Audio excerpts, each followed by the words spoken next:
Cinéma. Écran de l'infini sur lequel se projettent les rêves et les cauchemars.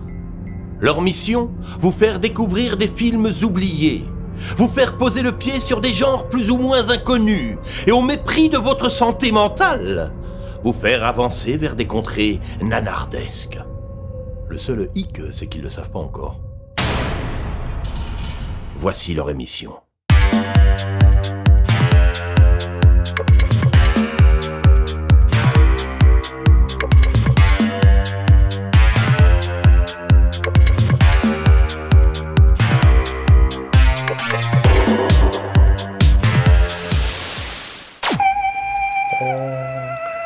Ah, attends, il est trop mignon. Il est trop choupinou. Tu l'as trouvé où? Je l'ai trouvé dans une brocante. Un petit chinois là qui me l'a fait à pas cher. Avec la boîte et tout, c'est génial. Quand je te laisse, je suis exténué moi. Je vais le garder. Je vais aller me coucher. Tu connais les règles, hein? Oui. Très bien. Pas de soucis. En plus, c'est la pleine lune ce soir. Regarde. Oh oui. Ouais, fais gaffe à toi, Mathieu. Oh, t'inquiète pas, hop, il va pas avoir trop de lumière, voilà. Oh non, non, non, il est temps de faire dodo. Voilà, oui, tu vois. Un temps pour dormir.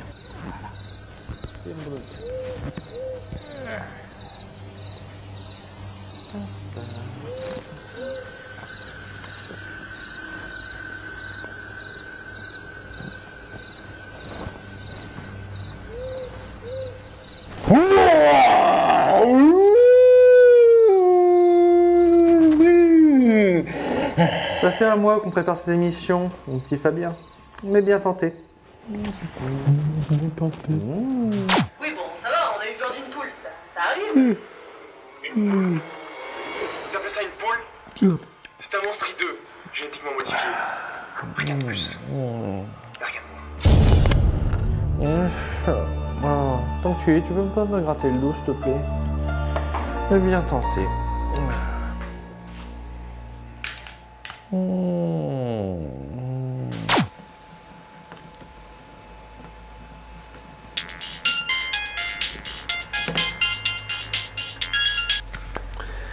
Oui, allô?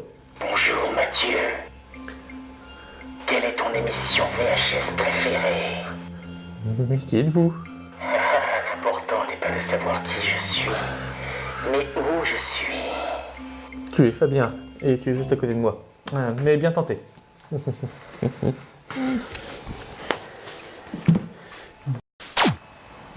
Merci mille fois Mathieu de t'en occuper, franchement ça m'enlève une épine du pied, là tu peux pas savoir, il y avait personne de disponible. Mais ouais, t'inquiète. Merci de t'occuper de mon dos pour la soirée. Merci beaucoup, je sais que je peux compter sur toi. Ouais. Je vais te trucider, toi l'homme au chapeau. Je vais te découper en morceaux aussi fins qu'une bande de cassettes VHS. Fabien, je sais que c'est toi qui fais la voix. Mais bien tenté. Oh, mais Mathieu, y a rien qui te fait peur, c'est quand même fou ça.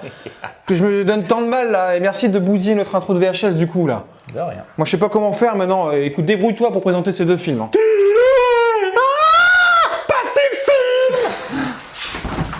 Et bonjour à tous et bienvenue dans cette 17e émission de VHS. Visionnage hautement subjectif. Et on est très content de vous retrouver pour parler aujourd'hui de films d'horreur parce que ça fait peur.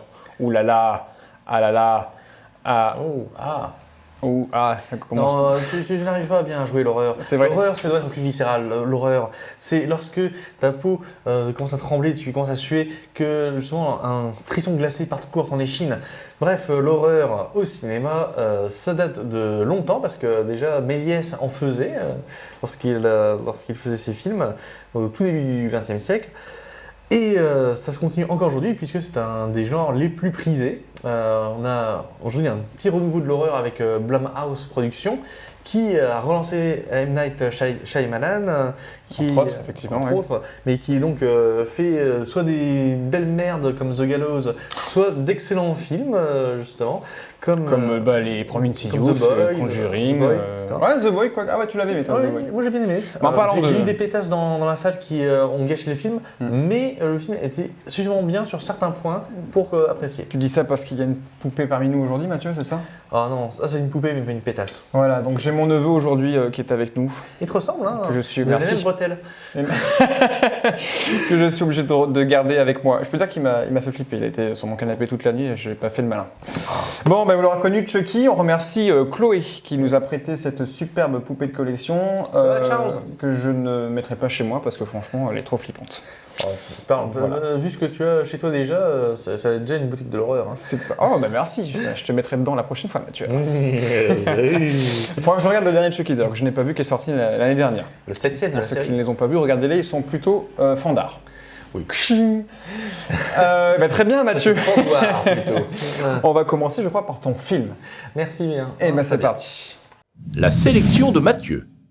Et donc le film d'aujourd'hui, pour ma part, c'est le film. Oh là, tu as bougé, je te quitte. Allez, mais t'écoutes. Non. C'est le film La Nurse, The Guardian, hein, dans la version originale, réalisé par William Friedkin. Friedkin, vous le connaissez au moins pour L'Exorciste, qui a bouffé un petit peu toute sa filmographie. Vous connaissez aussi peut-être pour French Connection, qui a été Oscar du meilleur film, ou encore pour Sorcerer, Ouais. qui avait impressionné Fabien quand on l'avait vu au cinéma. Oui. Moi, un Oui, peu oui. moins parce que j'étais très attaché à l'Océan de la peur. Bah Océan de voilà, la peur. et du coup qui était le remake de américain. Non, à chaque fois je confonds les deux. Donc C'est le Salaire de la Sorcerer. peur qui est. Non, l'original c'est le Salaire de la peur. d'accord. Le remake américain Et donc c'est Sorcerer. c'est C'est ce que je voulais dire, exactement.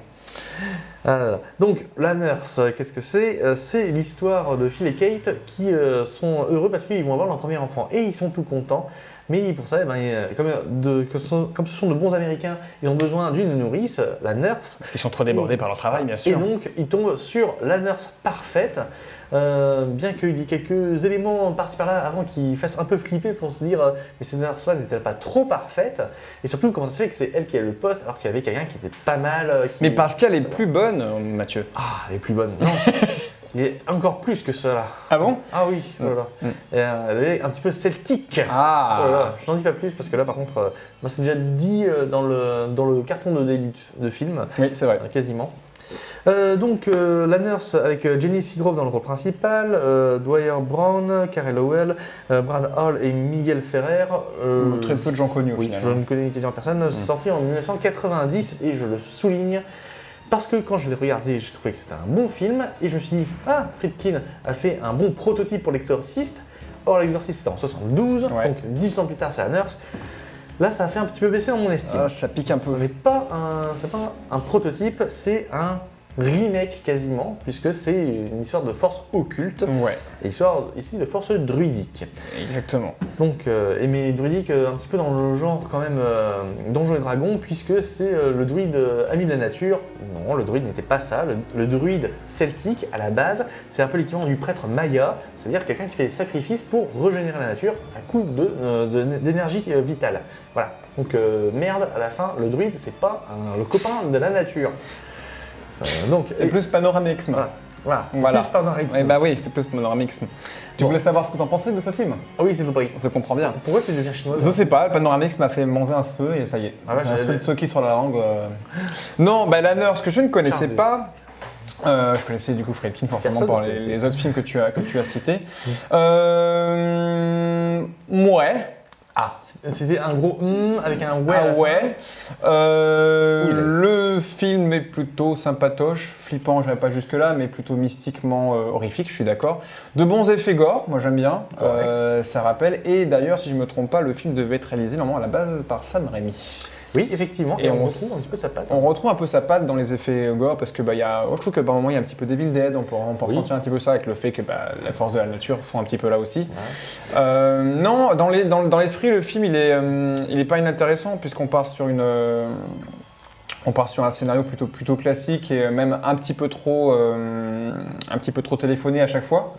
Encore il y a des trucs que je n'ai pas vu venir. Par exemple, la balade dans les arbres de la nurse, non, ça je le voyais pas. Ouais, non, le film il est notable par rapport aux effets spéciaux déjà, je te dis, aux séquences qui sont plutôt horrifiques, ça marche plutôt bien. Après, ça reste quand même un plutôt plan-plan.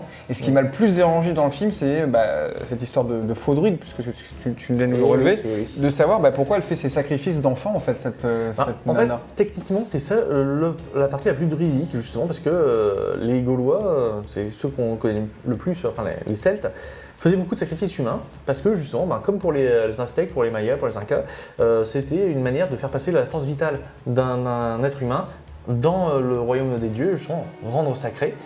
Donc là, ça allait. Mais parce que du coup, elle capture les enfants faut qu'ils aient un mois. Dans le film. Normalement, c'est pas les enfants, c'est plutôt les guerriers. Mais là, elle sacrifie les enfants d'un mois pour les rendre plus purs, mais rendre un gamin plus pur de un mois, c'est quand même plutôt difficile, je trouve, moi, non? Ce serait des enfants plus âgés.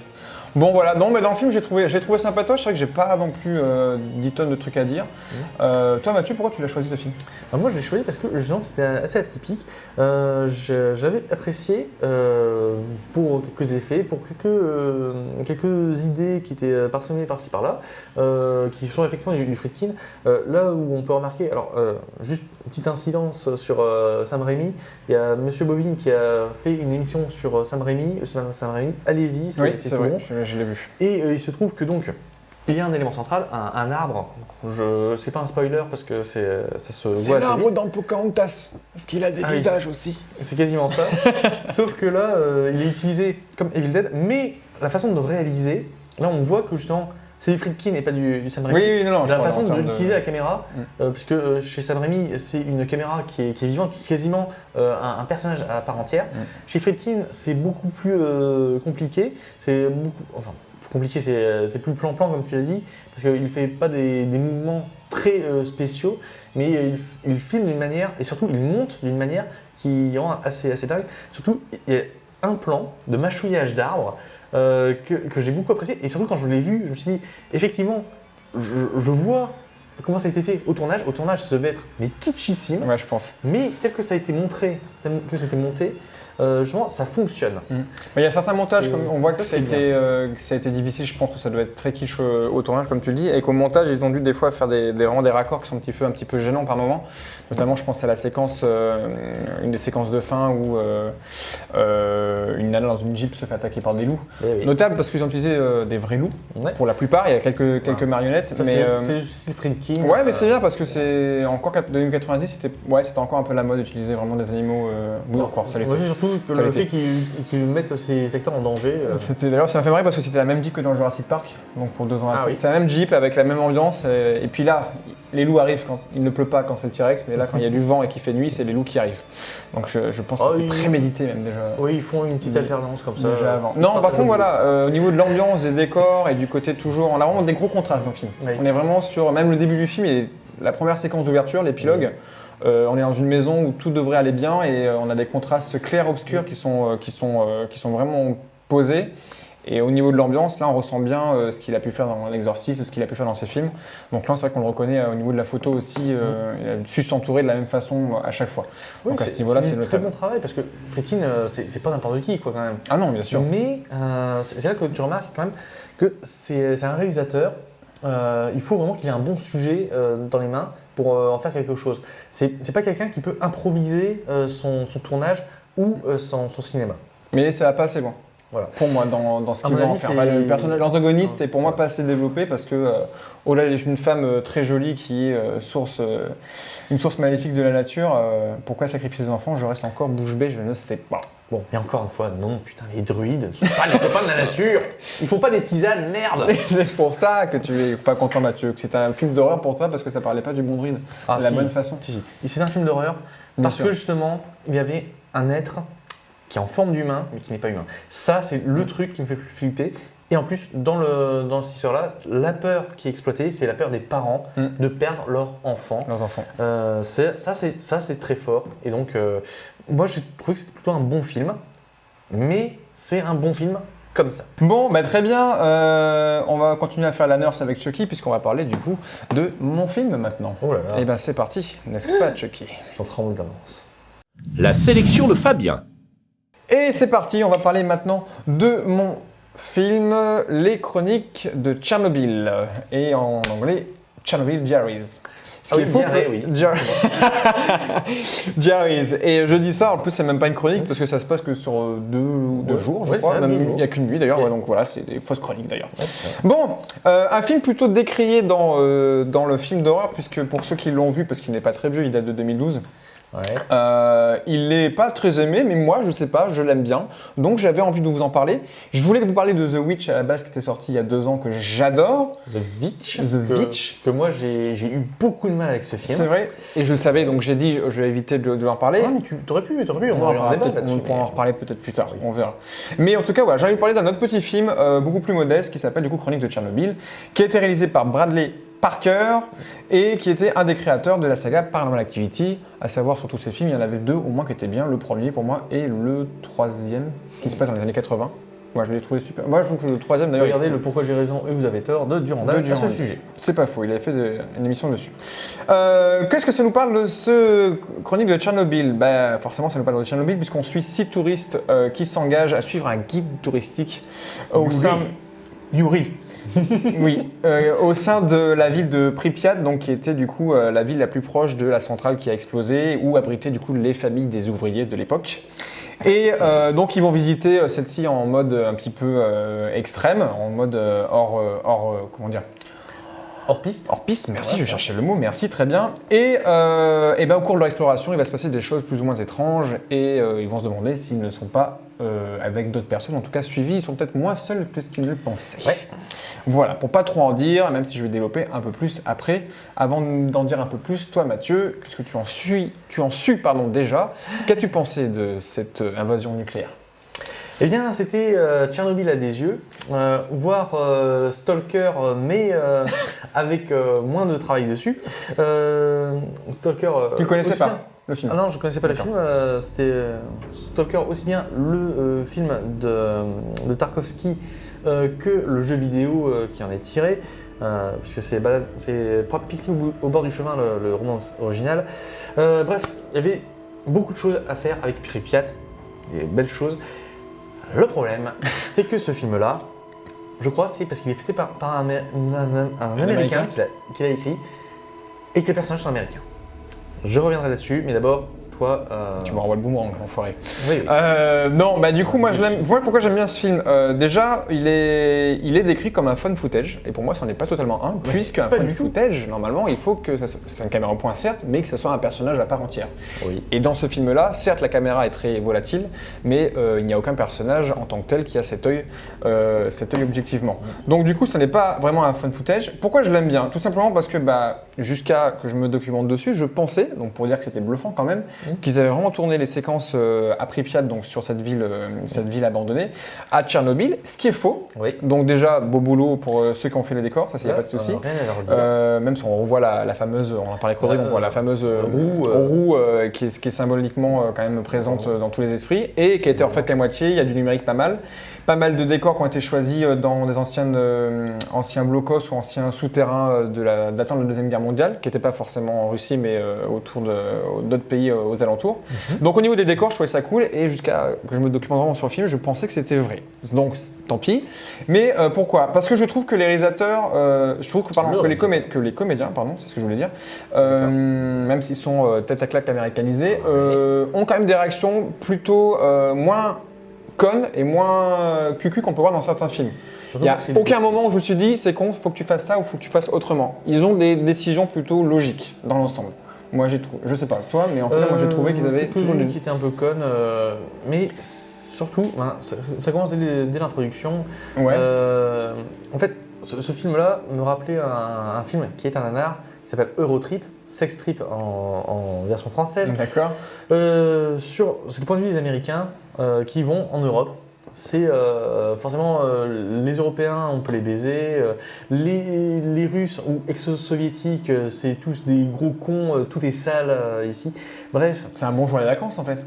Ouais, mais disons en plus insultant, parce que là c'est pas de la satire envers soi-même, c'est de la satire envers des gens En plus que tu connais pas, donc c'est du mépris.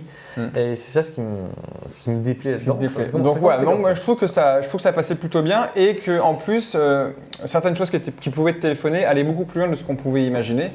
Et ce qui est bien dans les films d'horreur, ce que j'aime d'habitude, c'est ce qu'on ne montre pas. Et la plupart dans le film, à part à la fin, forcément, on est obligé un peu de dire ce qui se passe. On ne montre pas grand-chose, c'est beaucoup de l'horreur hors champ, beaucoup d'ambiance. Il y a très peu de musique de bande originale dans le film, ce qui est plutôt bien et ce qui, moi, me rajoute un peu de cachet aussi quand c'est des films comme ça un petit peu... Il y avait les Beach Boys quand même, donc au début. Oui, au début.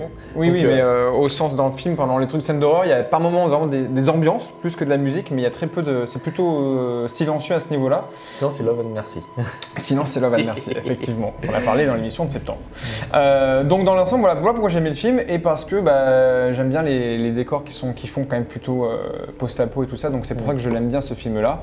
Mais il n'en exempte pas de défaut, effectivement.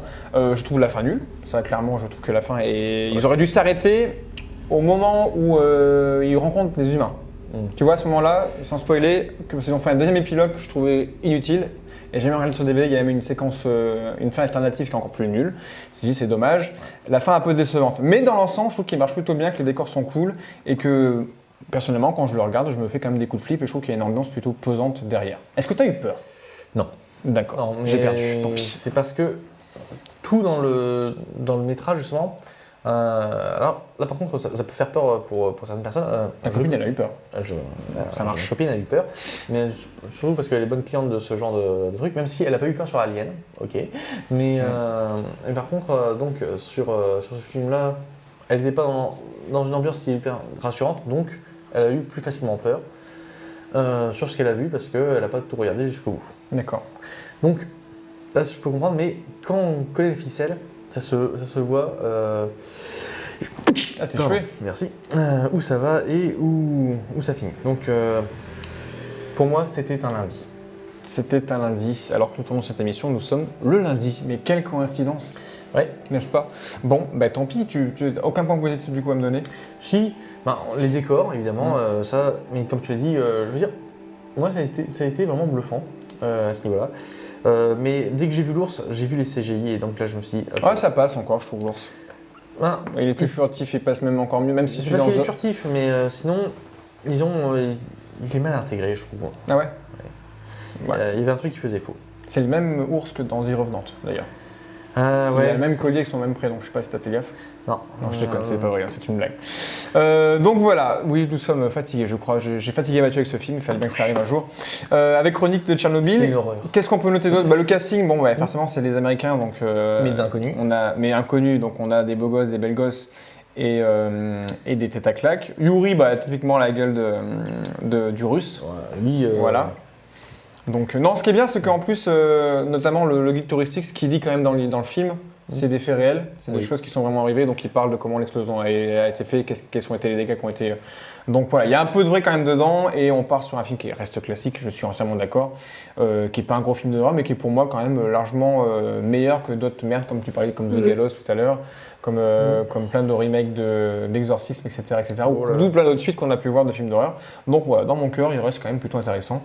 Donc je vous conseille quand même Chronique de Tchernobyl avec la Nurse. On peut peut-être faire un crossover, t'imagines? Oh là là, ce serait... On a Tchernobyl et elle enlève les gens pour les mystifier dans une centrale nucléaire. Ouais, pourquoi pas. Et pour redonner justement de pouvoir à la nature, on pourrait avoir une plante 42 dedans, une plante 42 de Resident Evil.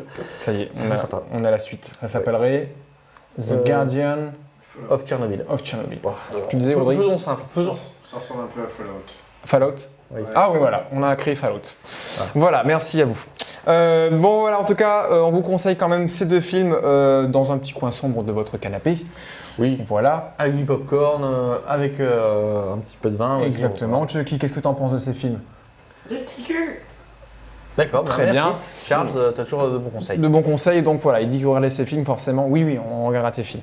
Très bien, donc du coup, on va changer un petit peu, on va parler un peu plus d'amour parce qu'on a un invité tout en douceur aujourd'hui. Il faut que nous puissions nous remettre de l'horreur. Et puis il faut que j'aille coucher Chucky, puisqu'il faut qu'il mange sa purée, etc.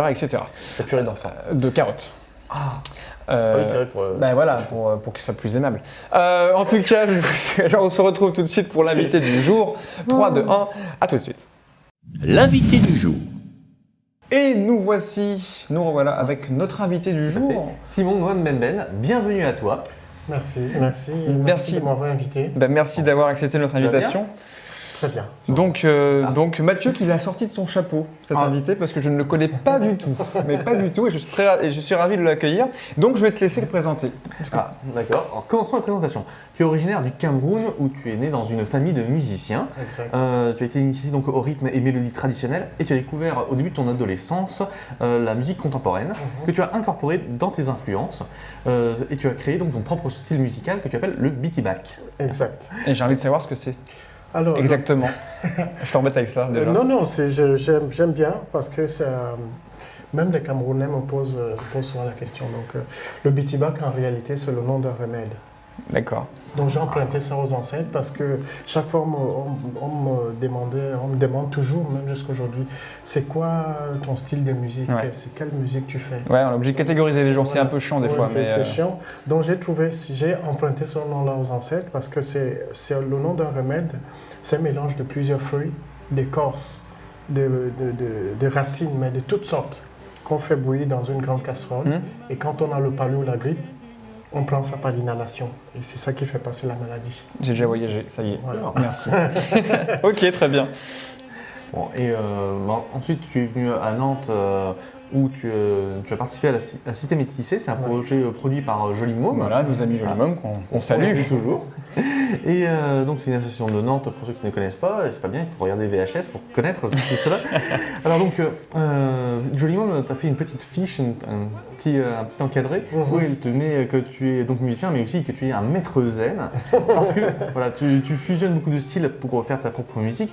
Mais justement, là, c'est une bitibak, le remède, le fait d'apporter de l'amour, de la réconciliation, de la fraternité entre les gens. C'est exact, c'est exactement ce que je... Mon rêve, c'est que celui qui écoute ma musique, que ça lui redonne un petit souffle pour repartir, pour rebondir. Oui. Et si on t'accueille du coup aujourd'hui, parce qu'on parle de musique, ce qui est très intéressant certes, mais c'est parce que tu as réalisé, en tout cas tu as tourné là, tu viens de finir. Je suis en train de encore tourner. en train. Je ne suis pas encore réalisateur.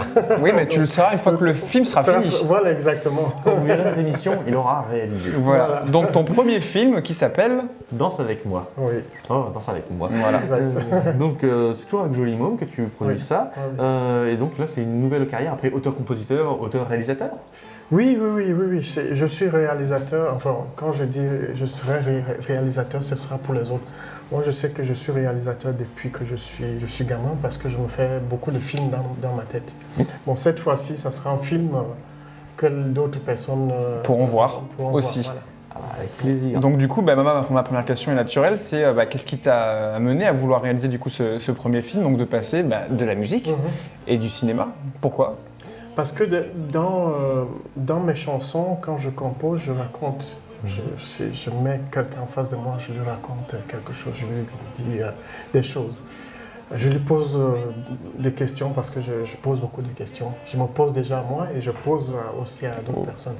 Donc, je me suis dit, dans un film, j'aurais beaucoup plus de temps pour dire, pour poser des questions, pour aller titiller des gens. Pour raconter ton histoire, pour donner le message. Oui. Et alors, dans ce cas, quels ont été les obstacles et les difficultés pour préparer ton projet au niveau de l'écriture, mais aussi trouver des gens, l'argent, évidemment, parce que c'est bien la guerre. Ouais, c'est plus de ce côté-là que ça beaucoup... Non, je n'ai pas eu de difficultés à écrire parce que j'avais déjà mon histoire dans la tête et je connaissais comment il va commencer et comment il va finir. Donc ça a été très très rapide, l'écriture du scénario. Et les acteurs, je les avais aussi dans la tête parce qu'il faut le dire, tous les acteurs sont bénévoles. Enfin, tout le monde qui travaille dans cette toute l'équipe. Toute l'équipe technique, tout le monde est bénévole. Et ça...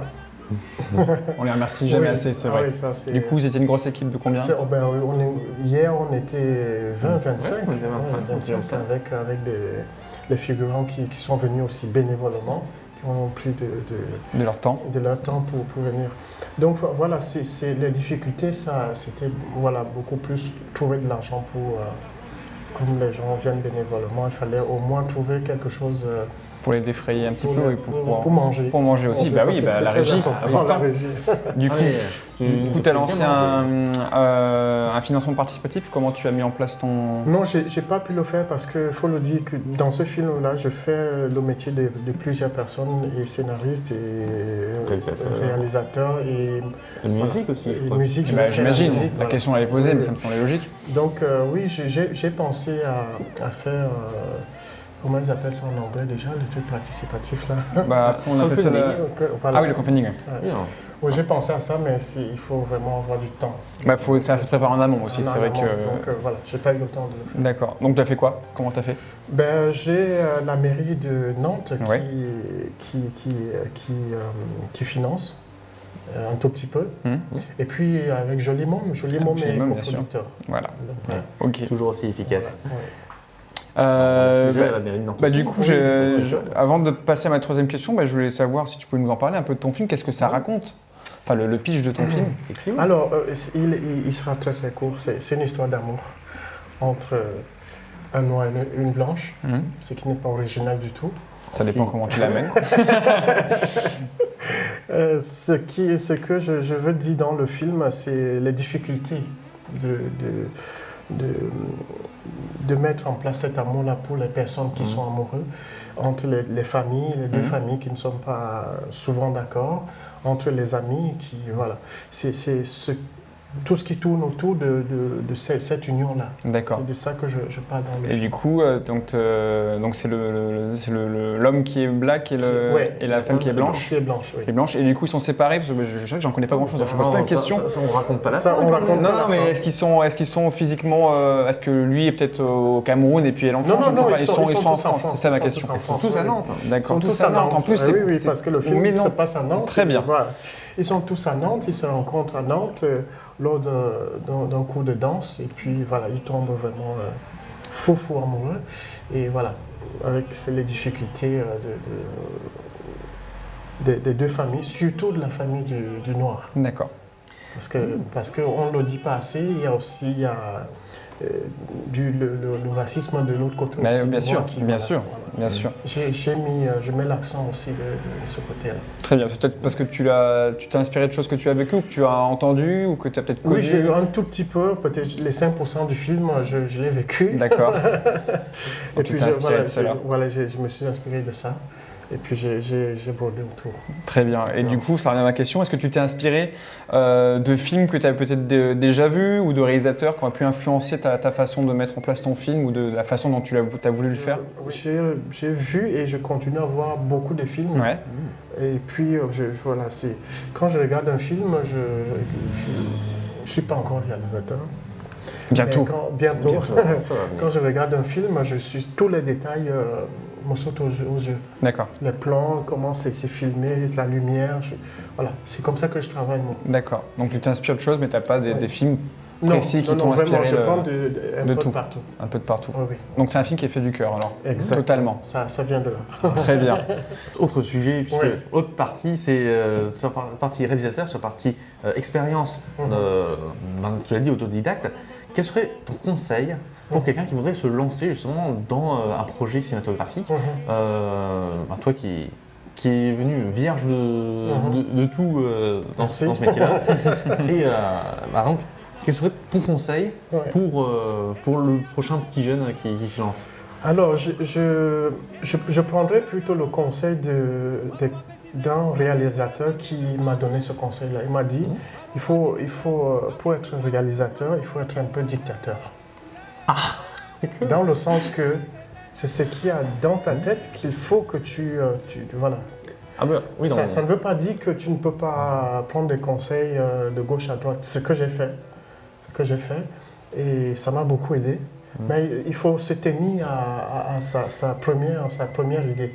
D'accord, c'est dictateur dans le sens original, c'est-à-dire celui qui donne la direction. La direction. Voilà. C'est pas, voilà, vous faites ce que je dis et puis personne, voilà, c'est pas dans ce sens-là. Dictateur déjà pour soi-même. Ça dit son idée, on a l'idée et puis on peut prendre des conseils d'un peu partout. Il m'a dit ça et en plus il m'a donné des conseils. Et est-ce qu'on peut avoir le nom de celui qui a donné ce conseil-là? Oui. Donne-nous des noms. Glad, il s'appelle Glad. Ouais. On mettra ça. Ah oui, bon, Bien sûr. C'est un réalisateur africain. D'accord. Je ne dis pas le pays parce que voilà, c'est. Et puis, très très bon. Donc, il m'a donné des conseils. Et aussi, j'ai pris des conseils. Quand j'ai écrit le scénario, j'ai envoyé à plusieurs personnes. Et ça m'a beaucoup, beaucoup aidé. Beaucoup. J'avais écrit un gros pavé comme ça. Les premières réactions, non, c'est pour un premier film. Voilà, j'ai diminué. Condensé. Même jusqu'à là, c'est encore long. D'accord. Donc ça sera parti pour un court, un moyen, c'est quoi? Du coup, un moyen. Un moyen. Un moyen, ouais. 30-50 minutes, Ouais. tu m'avais dit sur Ouais, le ouais. tournage. Et j'ai peur que ça aille jusqu'à 5 ans, je ne sais pas. Ouais. Non, Si tu dépasses pas 1 heure, ça sera un moyen encore. Ouais, Ça va. ouais. Non, c'est bien. Moi, j'aime bien aussi ce format. Ouais. Qui est un peu méconnu. Mais c'est- d'ailleurs, il y a un festival de moyen métrage en France Ah. qui se passe dans mon pays natal en Corrèze, à Brive-la-Gaillarde. C'est un des seuls festivals qui prône et qui met en avant des moyens métrages moyens-métrages. qui sont un petit peu difficiles d'accès parce que c'est un peu trop long pour certains festivals. Oui, oui, oui. Mais c'est trop court pour d'autres choses. Mais D'accord. voilà, si un jour D'accord. tu as envie d'envoyer, tu envoies ça à Ok. Brive-la-Gaillarde. D'accord. Et je connais très bien le gérant d'ailleurs, mais il y a un festival du moyen métrage là-bas. D'accord, très bien. Ben voilà. Voilà. Et du coup, est-ce que cette expérience elle t'a donné envie peut-être de réaliser, quand tu auras fini celui-ci, parce qu'il est encore en cours, est-ce que ça t'a donné envie peut-être d'en faire d'autres après ou de partir sur d'autres projets vidéo, je ne sais pas? J'ai déjà Un autre pavé déjà? deux, trois scénarios déjà prêts. Ok. Ah, excellent. Oui. Ouais. Et ceux qui vont suivre, ils seront plus courts que celui-ci. D'accord. Et le quatrième, ça sera voilà, Ça sera un long. Ouais. Ils auraient fait les 3 formats. Voilà, et je choisirai celui qu'ils préfèrent. Génial. Donc Danse avec moi est encore en tournage alors, Oui. c'est ça? Mhm. Il a une date ou une période de sortie prévue peut-être? Oui. Pour quel moment, du c'est coup le 15 décembre au festival Tissé Métis. Qui s'est métier de Joli Môme du coup. Oui, voilà. De cette année, d'accord, et ben on sera au rendez-vous, et puis j'espère que tout le monde sera au rendez-vous pour voir ton premier film, Ben, et puis en espérant qu'il continue. Il reste beaucoup de tournage encore? On a encore 2 jours de tournage. Encore 2 jours de tournage? C'est bon, on a fait hier et avant-hier les plus grosses journées. Ouais. Donc là, normalement, on a des journées Un plus peu cool. plus cool, mais donc je vais- on va continuer à bosser. J'ai Mathieu, ma petite souris, t'as vu? ouais. Comme ça, il me dira tout ce qui se passe. Donc t'es sur quel poste, Mathieu, toi? Alors moi, je suis chef machinot. Oh! Très efficace. Normalement, Très efficace. normalement, j'aurais dû être au PV, Ouais. mais il y a quelqu'un d'autre qui est venu et qui fait du bon boulot. Donc merci à Virginie. Allez, je balance les noms. Voilà. C'est qui? Virginie. Virginie, merci Virginie, alors. Bravo Virginie. Préservons son intimité. On sera très content de vous retrouver, du coup, de voir ce film au Tissé Métis, Ouais. du coup, à la Cité des Congrès, c'est ça? Exactement. Et voilà. C'est un festival de musique, Oui. mais de musique du monde, Ouais, comme on dit, voilà. Et puis, Qu'il a pu surnom depuis quelques années. oui, Mais oui. maintenant, ouais, j'en Oui, entends oui. parler à chaque fois. Ça fait des années Ouais. qu'il existe, et puis voilà, ils ont bien accepté de prendre mon film, parce qu'ils font aussi d'autres choses autour. Et, Donc il Très sera bien. diffusé, et aussi ce qu'il faut dire, c'est que pour ce film-là, j'envisage à chaque projection un débat après, Bien. Ah, à chaque fois. Sur la thématique du coup Oui. du film là. Exactement. Très bien. Et ben c'est parfait. C'est C'est exactement ce c'est qu'il une faut. personne complète. C'est très bien. C'est très bien. Et ben on sera là et puis on te souhaite bonne continuation. Merci beaucoup. oui. Merci beaucoup d'avoir répondu et puis on va piocher Ah oui. comme d'habitude. Comme d'habitude. Le thème de l'émission du mois prochain qui Ouais. sera le mois de juin. Ça y est, et c'est toi, ta main innocente, qui va piocher le thème. On a des nouveaux, ça y est. Des nouveaux thèmes, parce qu'on a commencé à finir un peu les anciens. On va partir sur des thèmes un peu plus précis, un peu plus Oui. spécial, un peu Ouais. plus originaux, je ne sais pas, on va voir. C'est la première fois que je... Attention, hein, ne Attention. te trompe pas. Hein. Ouh là là. Hop. Vas-y, je te laisse le lire. Alors, classique oublié. oublié. Oh, on parlera d'un classique oublié, enfin pour nous, De peut-être deux. de deux classiques, mais nos classiques peut-être Ah. oubliés. Après tout, VHS, c'est les films plus ou moins connus. Bah oui. Mais là, ce sera donc un film inconnu pour vous, Mais qui a été un classique, un classique. Et qui a été Eh oui. trop vite oublié. Ouais. Merci Simon d'avoir été avec Merci nous. à vous. Merci. Et du coup, on se retrouve le mois prochain pour le mois de Au juin. revoir. On parlera de classiques, classiquement bien, j'espère. Mathieu, je te laisse le mot de la fin, pour une fois encore. Vas-y. Pour une fois, eh bien, merci à tous et aimez-vous les uns les autres. Bonne game. Allez, Efficace. on se dit au revoir. 3, 2, 1. Bye.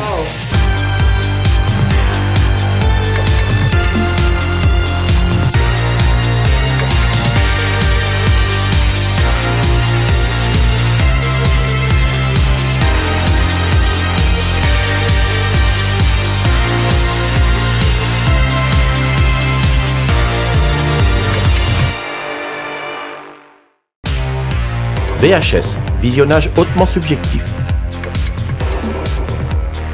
Un thème, 2 films, plus un invité du cinéma local. L'émission des films plus ou moins connus.